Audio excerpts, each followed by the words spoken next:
Good afternoon সবাইকে। আপনারা সবাই কেমন আছেন? আমি কিন্তু খুব ভালো আছি। আজ আমি আপনাদেরকে ভীষণ টেস্টি একটা রেসিপি করে দেখাবো, সেটা হচ্ছে আমের মাখা সন্দেশ। এর জন্য আমি দুটো পাকা আম নেব। এবার আমগুলোর পাল্প আমি বের করে নেব। দেখুন, আমি একটা স্পুনের সাহায্যে আমের পাল্পটা বের করে নেব, আর এই মিক্সি গ্রাইন্ডারে খুব সুন্দর করে একটা মিহি পেস্ট তৈরি করে নেব।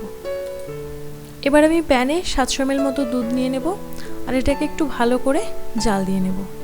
আমি এখানে ফুল ফ্যাট মিল্ক নিয়েছি, আর আমি এখানে কিছুটা গরম দুধ উঠিয়ে তার মধ্যে কেশরটা গুলে রাখবো। এবার দেখুন, আমি ভালো করে জাল দেওয়া হয়ে গেছে দুধটা। এবার আমি এর মধ্যে কিছুটা পরিমাণ ভিনেগার অ্যাড করব। ভিনেগার দেওয়ার পরে আর 2-3 মিনিটের মধ্যেই খুব সুন্দরভাবে ছানাটা উপরে উঠে আসবে। তারপর আমি জল দিয়ে বারবার এটা ধুয়ে নেব, যাতে ভিনেগারের টক ভাবটা না থাকে। আর চেপে চেপে সমস্ত জলটাকে বের করে দিতে হবে। দেখুন, আর এর মধ্যে জল নেই। এবার আমি একটা বাটির মধ্যে এটাকে নিয়ে নেব, আর ভালো করে এটাকে মেখে নেব যতক্ষণ না পর্যন্ত একদম মিহি হয়ে যায়।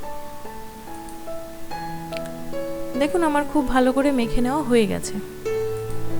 এবার আমি আমের পাল্পটা কড়াইয়ের মধ্যে দিয়ে দেব, আর 7-8 মিনিট মতো ভালো করে রান্না করে নেব। এবার সেই কেশর ভেজানো দুধটাও আমি এর মধ্যে দিয়ে ভালো করে মিশিয়ে নেব।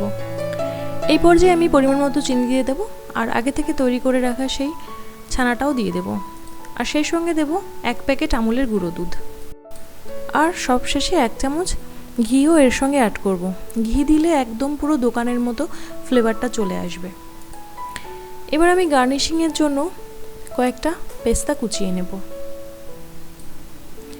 এবার এই কুচিয়ে রাখা পেস্তাটা আমি আম সন্দেশের উপরে ছড়িয়ে দেব। এটা কিন্তু খেতে দুর্দান্ত হয়। আপনারা যদি একবার বাড়িতে তৈরি করে নেন, তাহলে আর কখনোই আপনারা দোকান থেকে সন্দেশ কিনে খাবেন না। আমি এটা ফ্রিজে রেখে দিয়েছিলাম 4 ঘন্টার জন্য। দেখুন কত সুন্দর সেট হয়ে গেছে। এবার আমি এটাকে কেটে দেখাচ্ছি। এটা কিন্তু দেখতে যতটা সুন্দর, খেতেও কিন্তু ততটাই সুন্দর। আপনারা একবার ঘরে তৈরি করে নিলে 2 সপ্তাহ মতো ফ্রিজে রেখে দিতে পারেন, একদম নষ্ট হবে না, একদম টেস্ট একই রকমই থাকবে। Thanks for watching.